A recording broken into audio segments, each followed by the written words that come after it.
예, 반갑습니다. 저번에 혹시 그 설명회 때 오셨던 분 계시죠? 예, 많이 계시네요. 좀 안면 있는 얼굴들이 많이 있습니다. 다행히도 그냥 막 생판 모르는 얼굴도 뵙는 것보다 좀 안면이 있어서 다행히 저희도 조금 그래도 저희도 이제 실무를 하는 전문 강사는 아니다 보니까 이런 자리가 어색해요, 사실은. 그래서 가급적이면 좀 여러분들이 좀 같이 동조를 좀 많이 좀 해주시고 그렇게 해주십시오. 예, 감사하고요. 뭐 일주일밖에 안 됐는데 되게 많이 가까워지셨네요, 벌써부터. 예? 뭐 술 한잔 하셨습니까? 같이. 예? 아직 안 하셨어요? 중간중간에 술자리를 회장님께서 만드셔가지고 많이 해야지 또 많이 빨리 가까워집니다. 그래서 여기 계시는 분들이 오프라인 이 교육을 받으시면서 결국은 나중에 가서는 이제 사실은 떨어져 나갈 분은 떨어져 나가고 또 그리고 저기 오래 가실 분들은 진짜 돈독해집니다. 그래서 여기 계신 분들이 아마 여러분들한테 가장 믿을 수 있는 그래도 이쪽 부산 이쪽 나와바리에서 부동산을 한다면 가장 믿을 수 있는 그런 분들이 다 되실 거예요. 그래서 좀 그 부동산을 할 때 한 2, 3년 잠깐 반짝하고 마는 건 아니잖아요. 그렇죠?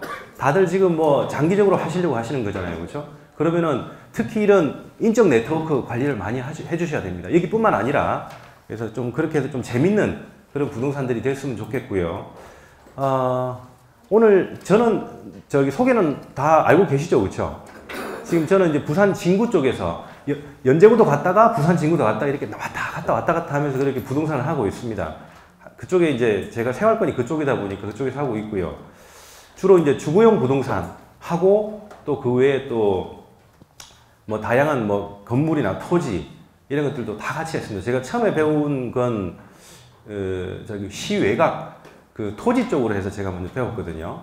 그러다 보니까 그 강서구 토지나 밀양 뭐 이런 쪽으로 해서 이제 우리 제가 처음에 중개 보조원으로 처음에 시작을 하면서 제가 이제 모시고 계시던 이제 소장님이 그때 당시에 84세셨어요. 지금도 부동산 업을 하고 계세요. 지금 이제 한 90 다 돼 가시네요, 보니까. 그래서 아직도 하고 계세요. 물론 이제 사무실은 이제 집에다 이렇게 차려놓고 하고 계시는데 그분한테 이렇게 배우면서 그쪽을 먼저 배웠습니다. 배우다 보니까 우연찮게 또 그 아드님이 여러분들도 아실지 모르겠는데 김경일 씨라고 혹시 아십니까? 잘 모르시네요. 부동산 투자, 재개발, 재건축 투자하신 분들은 많이 알아요. 그게 뭐냐면 저기 재개발, 재건축 쪽에서 정비업체 부산 바닥에서 정비업을 한 뭐 20년 이상 하다 보니까 그 나름대로 좀 이름이 좀 있는 친구가 있거든요. 그 친구가 또 그 아들이더라고요. 그래서 재개발, 재건축 쪽으로 또 연을 또 가지게 됐고요. 제가 이제 가지게 된 게 2013년, 2년, 3년 이때쯤 돼서 이제 그렇게 가지게 됐습니다. 그러면서 참 장이 좋을 때 좀 재밌게 그렇게 해왔고, 그게 또 힘이 바탕이 돼가지고, 우리 부산이 한 2, 3년 어려웠잖아요. 그죠? 그래도 잘 버텨왔고, 뭐, 나름대로 수익적인 측면에서도 괜찮게 그렇게 해왔습니다. 그래서 지금 이제 여러분들 앞에 또 이렇게 서서 제 경험담이나 또 혹은 실무적으로 또 할 수 있는 일들을 강의하게 된 게 뭐 작년부터 해가지고 하게 된 게 참 제 개인적으로 영광이고요. 또 많은 또 저희 그 현장 동업자분들이 또 많이 생겼으면 좋겠습니다. 혹시 저 이전에 부동산에서 혹시 보신 분 안 계신가요? 블로그나 이런 데서. 아무도 안 계세요? 그래도 투자 조금 하시는 분들은 그런 좀 아는데 저도 제가 좀 더 열심히 또 해야 되겠다는 생각이 드네요. 제 블로그도 거기 나와 있지만 뭐 주거용 부동산이나 재개발, 재건축 관련해서는 그쪽으로 좀 많이 보셔도 도움이 많이 되실 거라 보고요. 안 나와 있습니까? 거기에? 블로그? 나중에 한번 적어 드릴게요. 네, 적어 드릴게요. 그리고 또 뭐 전화번호 이렇게 적어 드릴 테니까 주거용 부동산 관련해서 좀 궁금하신 사항이 있으시면 재개발, 재건축은 우리 정태호 교수님이 강의하시잖아요. 그렇죠? 참 제가 참 존경하는 인격적으로 뿐만 아니라 이 업에 대해서 참 존경하는 분인데 그분한테 여쭤보셔도 되고 조금 여쭤보기가 약간 머쓱하다 싶으시면 저한테 물어보셔도 됩니다. 왜냐? 저는 여러분들과 수준이 거의 비슷하거든요. 그러니까 저한테 여쭤보셔도 돼요. 그래서 제가 모르는 사항이면 뭐 정태호 교수님이나 이런 분들한테 여쭤보고 말씀을 드리도록 하겠습니다. 우리가 책으로 막 얻는 것들이 있잖아요. 그런 것들이 책으로 얻을 수 있는데 사실 하다 보면 손님하고 상담하고 있는데 거기서 어떻게 책 찾아가지고 뭐 하겠습니까? 그렇죠? 그게 안 돼요. 그럴 때는 이제 가장 그 분야에서 잘 알고 계시는 분들, 여러분들이 이제 그래도 전문가라고 하시는 분들의 인력 풀들을 가지고 계시면 현업을 하시는데 많은 도움이 되실 겁니다. 일단 뭐 간단하게 제 소개를 했고요. 혹시 저번에도 한번 제가 설명할 때도 말씀드린 것 같은데 이번에 다 합격하신 분들이신가요? 다 이번 합격하신 분들 손 한번 들어봐 주십시오. 거의 맞네요. 아니면 뭐 그 전기 다 해서 한번 다 그 전에 합격하신 분들은 손 한번 들어봐 주십시오. 예. 그리고 혹시 소속 공인이나 아니면은 현업을 하고 계시는 분, 사무실 차려서 아무도 안 계십니까? 한 분 계시네, 한 분. 와, 이런 경우도 없는데. 그러니까 제가 오늘 강의의 기본은 아주 초보 수준에서 해야 되겠습니다, 그렇죠? 그래서 이제 여러분들이 뭐 기본 투자를 하시는 분들은 자기가 투자를 하다 보니까 좀 관심이 생겨가지고 기본적인 이런 뭐 단어라든지 또 혹은 어떻게 흘러가는지는 좀 아세요. 근데 이제 물론 투자를 하신 분들도 많이 계시겠지만 기본적으로 투자는 아직 안 하셨다. 그리고 부동산업은 이제 처음이다. 이런 관점에서 말씀을 드리도록 할게요. 그래서 혹시나 저 다 내용 아는 내용인데 왜 자꾸 저런 이야기를 할까 하시더라도 저는 그보다 조금 더 알고 있습니다. 저는 조금 더 알고 있어요. 그러니까 여러분들 수준에 맞춘다고 하다 보니까 그렇게 하는 거예요. 이해되시죠? 제가 딱 고수준까지만 된다고 생각하면 조금 더 높습니다, 제가. 예, 그렇게 받아들여주시면 감사하겠습니다. 현업입니다. 우리가 지금 배우는 건 현업이지 않습니까?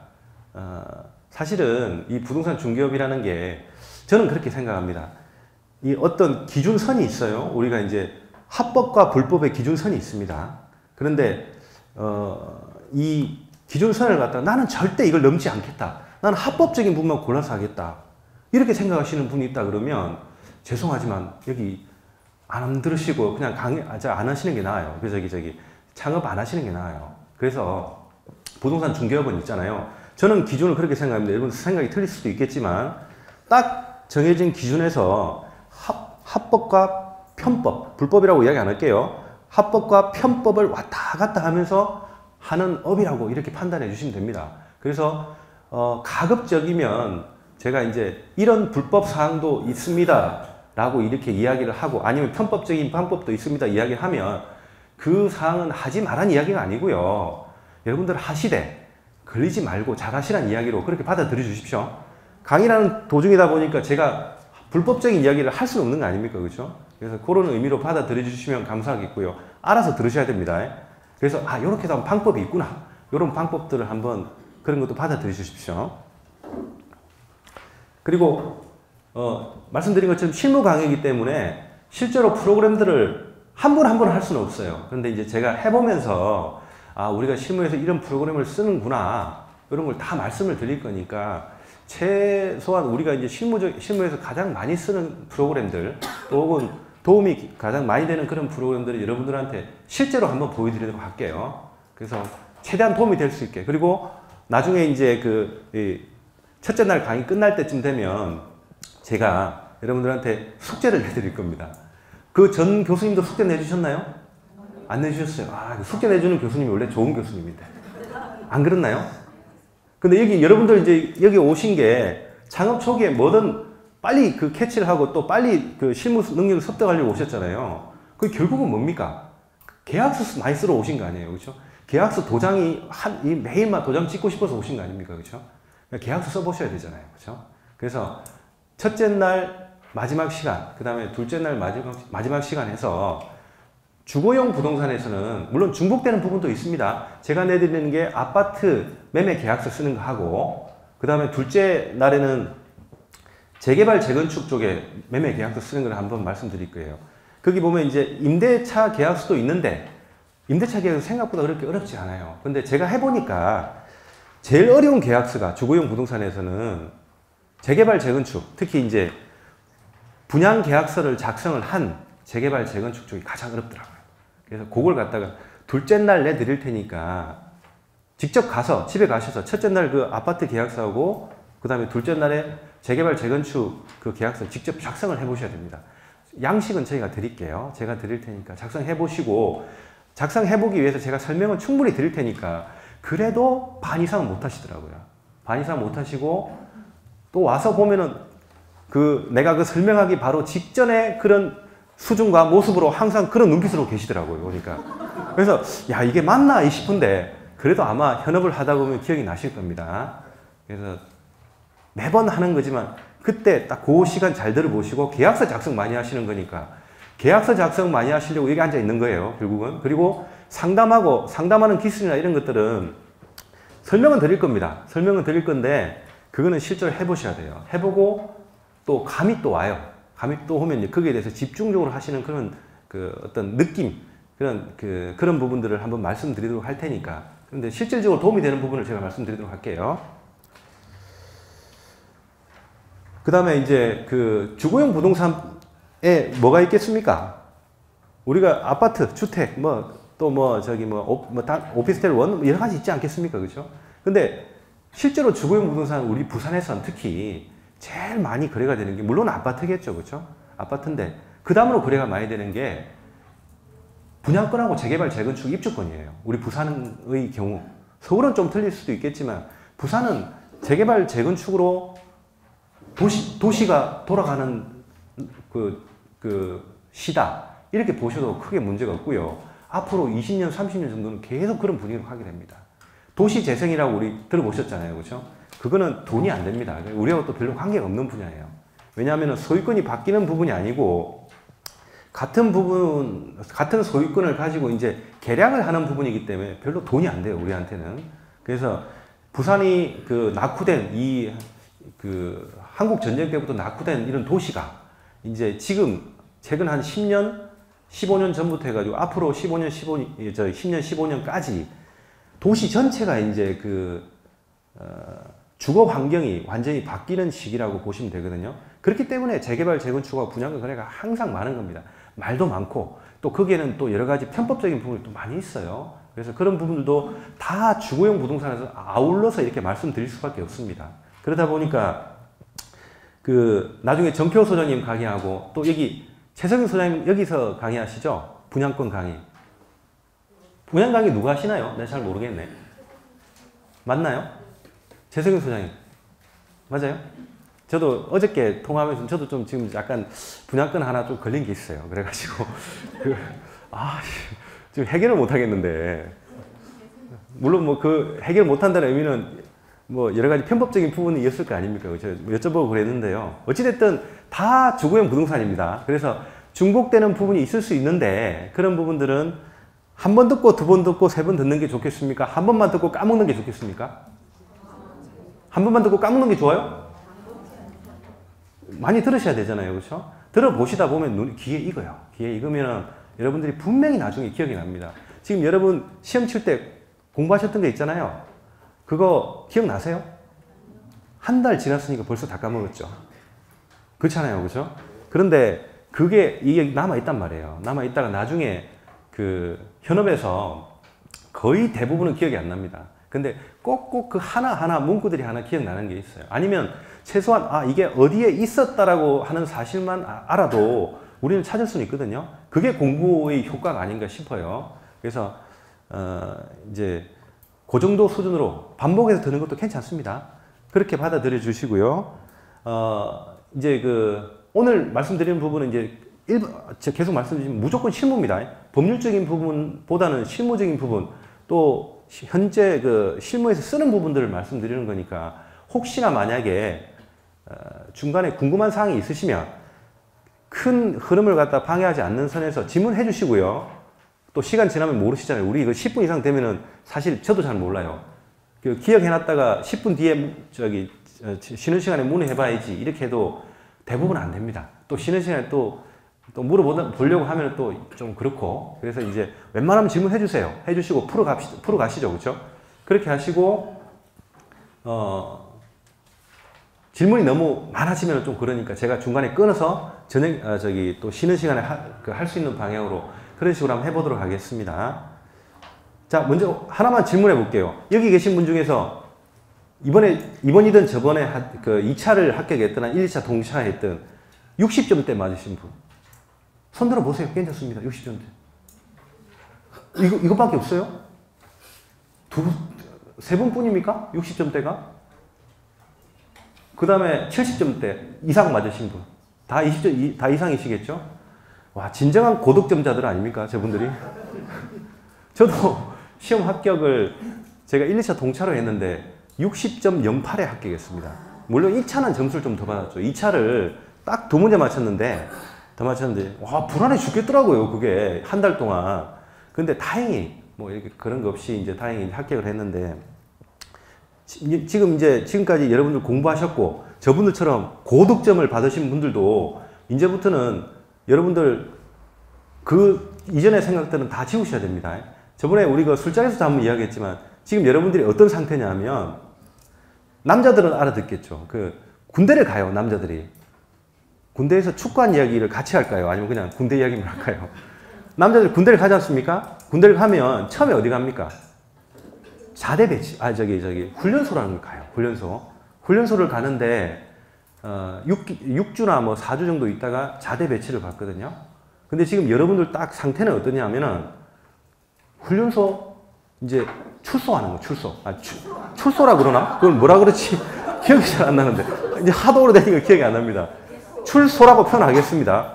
출소하는 거예요. 퇴소가요? 퇴소인가요? 네, 퇴소입니다. 맞습니다. 퇴소하는 겁니다. 퇴소. 딱 고수준입니다. 지금 그래서 여러분들 딱 고수준이기 때문에 앞으로 여러분들 이 공부뿐만 아니라 앞으로 최소 2년에서 3년 동안은 이 강의장뿐만 아니고 오프라인 강의, 뭐 여러 가지 그 오프라인 밴드들이나 아니면 또 교육기관들 많이 있습니다. 여기서도 많이 하고요. 그러지 말고, 그러니까 자기가 스스로 나는 이쪽 부분이 부족하다 이런 생각 하지 말고요. 무조건 들으세요. 무조건 강의가 있다면 돈이 허락하는 범위 내에서 무조건 들으셔야 돼요. 들으시고 나서 한 2년 정도 들으시면 그다음부터는 강의도 좀 듣기 싫고 똑같은 말 갖고 뭐 이런 생각이 들거든요. 그러면 이제 어느 정도 수준 올라오신 거예요. 그러면 그때 가서는 점점 이제 그때 가서는 뭐가 보이냐면 내가 부족한 부분이 보여요. 처음에는 아무것도 모르거든요. 뭐가 부족한지 아시겠습니까? 지금? 잘 몰라요. 근데 좀 지나면은 조금 알잖아요. 그러면 이제 그때부터는 부족한 게 또 보여요.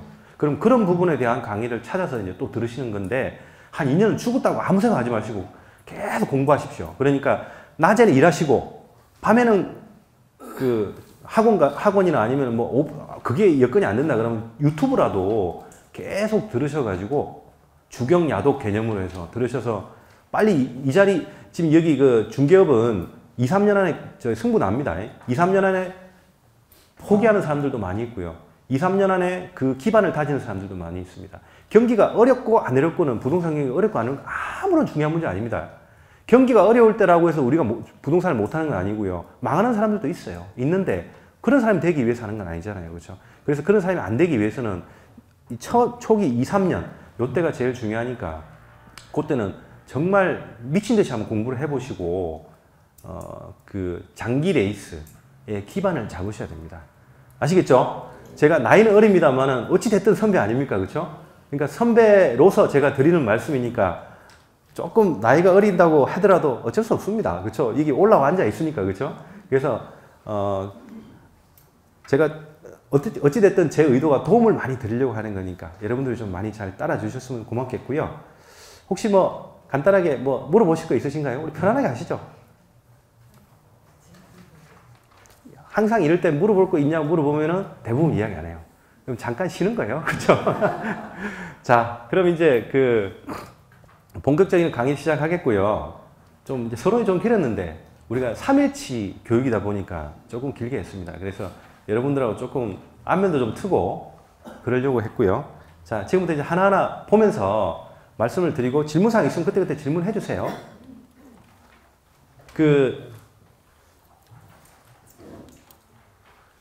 주거용 부동산 우리 책에 나오는 내용이잖아요. 그죠? 책에 이런 거 배우지 않습니까?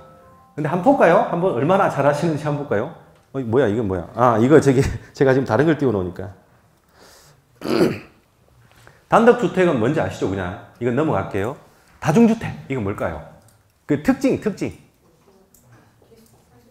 고시원 기숙사 이런 거 아는데 그 특징이 뭐냐 이거죠. 치사를 할 수 없는 점. 치사를 할 수 없고, 그 다음에 만약에 화장실 같은 거는 공동이요? 치사만 안 되면 됩니다. 치사에. 그리고 이 다중주택은 면적 기준 이런 거 아시죠? 333 아시죠? 그렇죠? 그럼 330제곱미터. 제곱미터하고 이거 환산하는 방법은 다 아십니까? 혹시 모르시는 분들을 위해서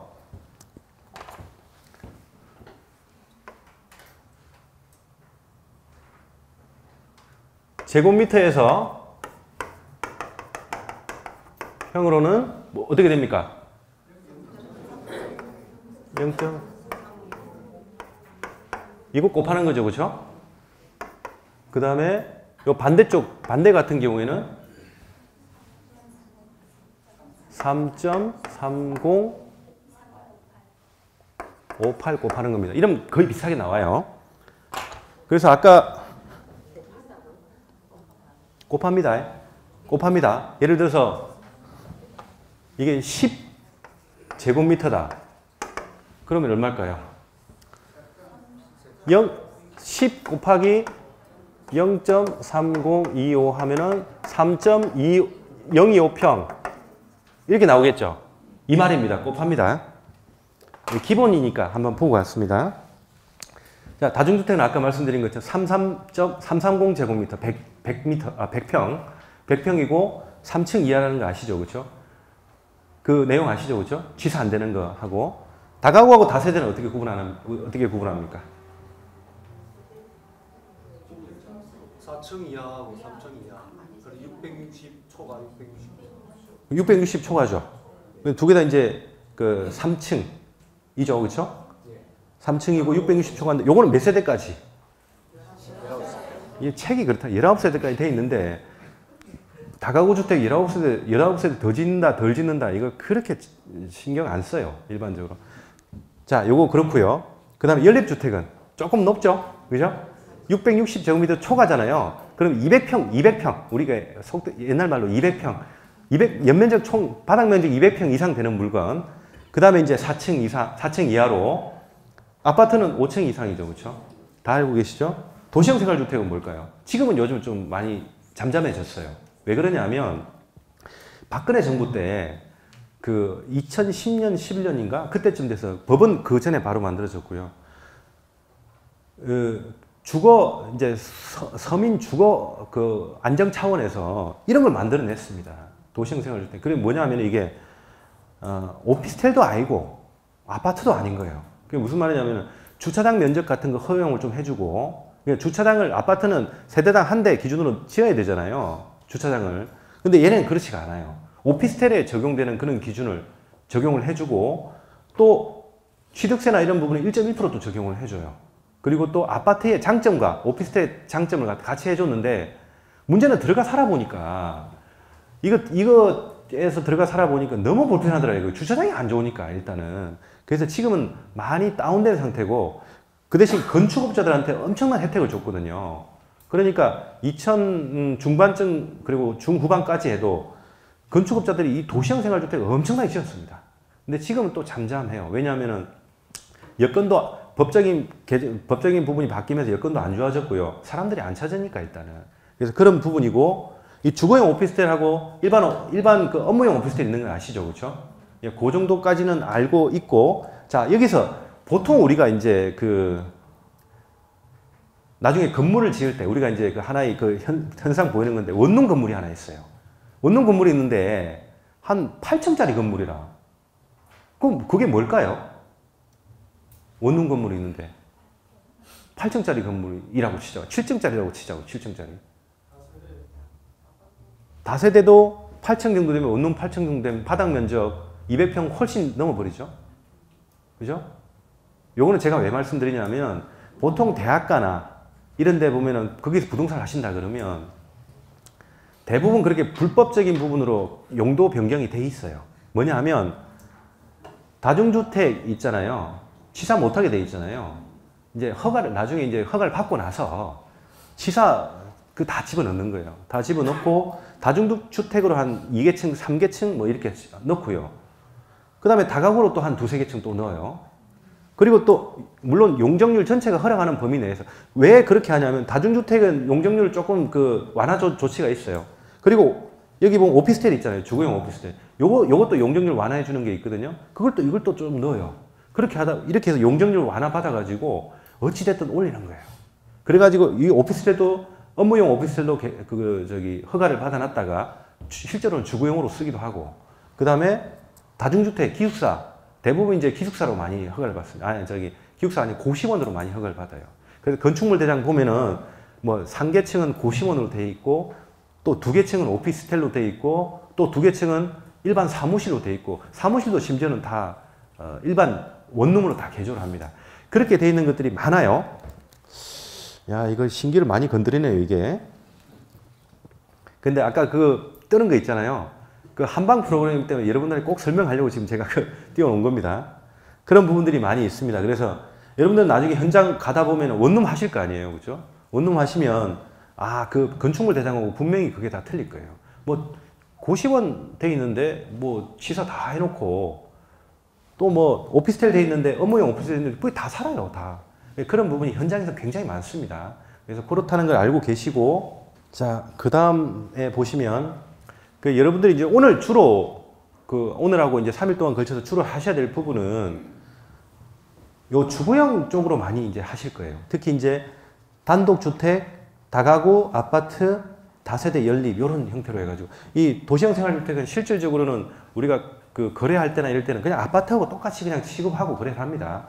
그래서 그렇게 요 부분을 많이 하실 거고, 나중에 이제 상가나 또 특수 물건들 배우실 때는 요 숙박형 쪽으로 이렇게 많이 이제 배우실 거예요. 그러시니까 요 부분은 오늘이나 이제 3일 동안은 거의 내용은 없을 거고요. 요 부분을 중점적으로 이제 배우신다고 생각하시고 계시면 될 것 같습니다. 그러니까 주거용 부동산 같은 경우에는 여러분들 여기 계시는 분들 중에서도 아마 한 7, 80%는 주거용 부동산 하실 거예요. 아마 처음에. 그리고 가장 주거용 부동산이 우리 눈에 가장 많이 들어오고 또 쉽습니다.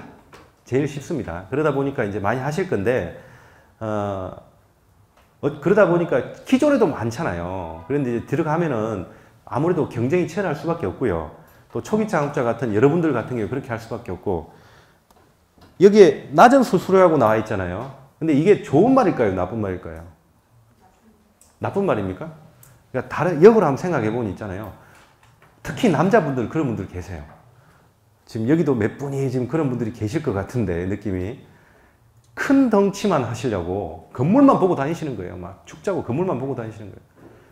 그러면서 막 어떤 주인들은 많이 알아요. 건물 주인들은 많이 알아요. 그 건물이 거래가 잘 많이 되겠습니까? 실제로 거래 거의 안 됩니다. 생각보다. 그 건물들 주로 거래하는 사람들은 누구냐 하면, 우리같이 공인중개사들이 아니고요. 한 20년, 30년 된 그 사람들은 자격증 자체가 필요 없는 사람들이에요. 그 사람들이 대부분 다 해먹어요. 근데 그 사람들 말하는 거 보면요, 그냥 완전 홀딱 넘어가요, 사람들이. 그래서 그 건물 주인이나 아니면 손님들도 대부분 그 말에 이제 결정을 많이 하십니다. 그래서 우리 같은 공인중개사들 같은 경우는 오히려 더 거래 많이 못해요.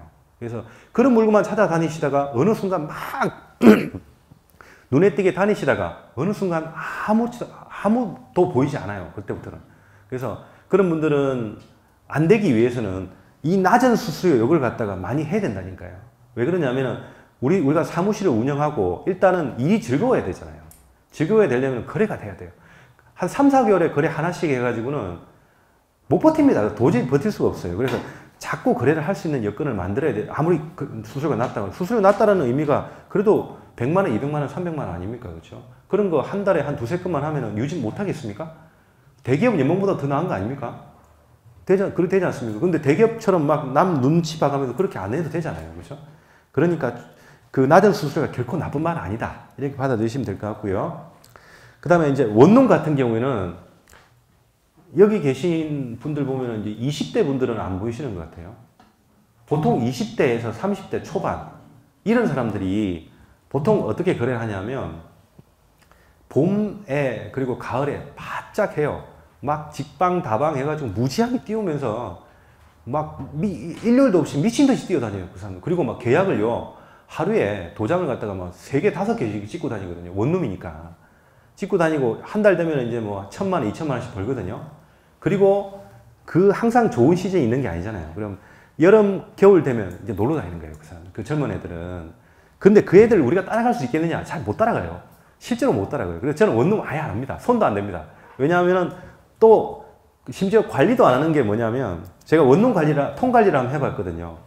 딱 그거 하면서 내가 원룸을 사든가 아니면은 원룸을 다음에 또 한번 관리하면 내가 개다라고 생각했어요. 진짜 그렇다니까요. 그래서 그 애들 관리하는 게 그때는 정말 하루하루가 막 화가침이라고 못 살겠더라고요. 그렇습니다. 주차 문제부터 해가지고 그 다음에 또 애들 쓰레기 정리하는 거 제가 뭐까지 해봤냐면 하도 열받아가지고 막 쓰레기 분리수거 안 하잖아요. 그래서 쓰레기 봉투 다 뒤졌어요. 뒤져가지고 혹시나 거기서 뭔가 근거가 나올 수 있는 물건 하나 잡으려고 물론 그 전에 공지는 했거든요. 만약에 걸리면 그 월세 배로 청구하겠다 공지를 했어요.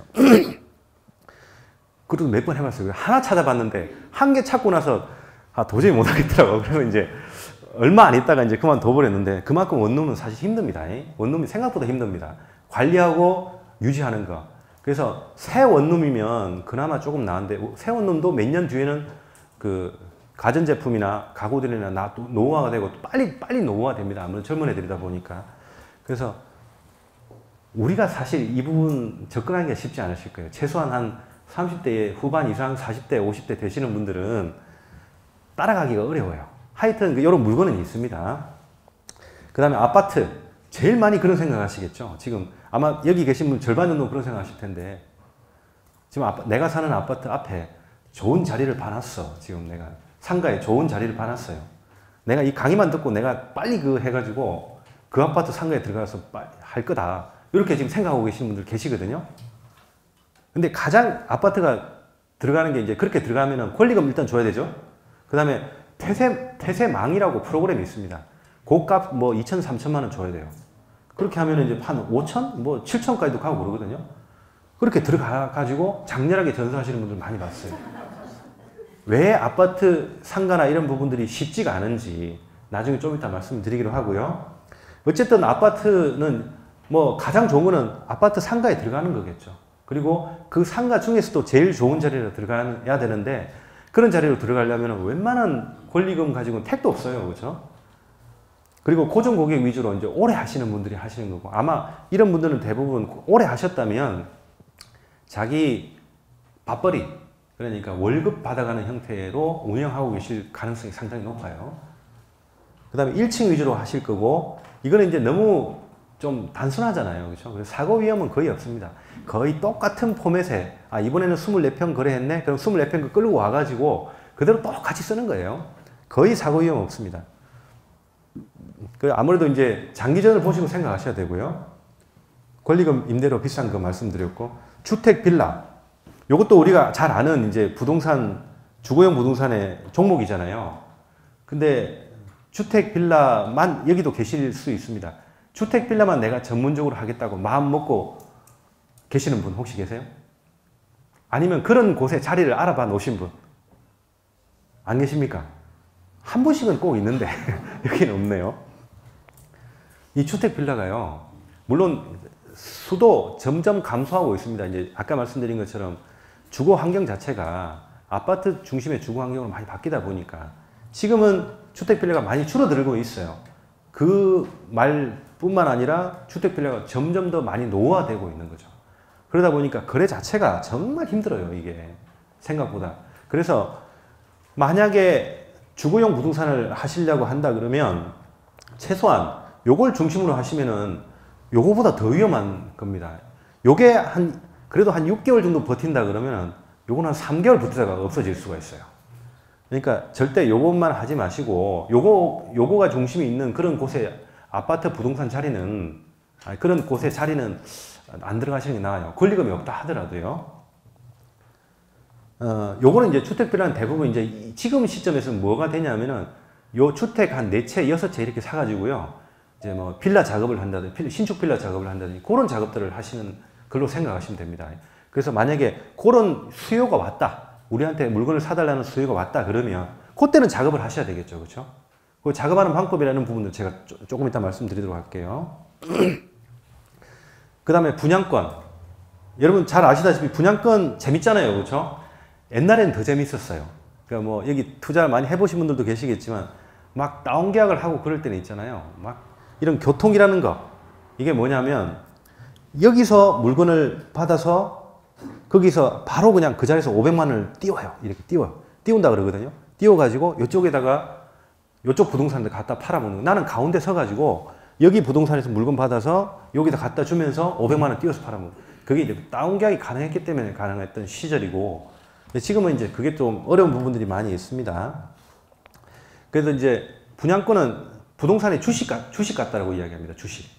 즉 다시 말씀드리면 회전율이 빠르잖아요. 물론 세금 낼 건 둘째 치고라도 그 다음에 그렇게 많은 금액이 들어가는 게 아니기 때문에 그래서 분양권 거래는 아직도 괜찮다 이렇게 보시면 돼요. 우리 이번에 부산 그 조정대상구역 풀리면서 난리가 났잖아요.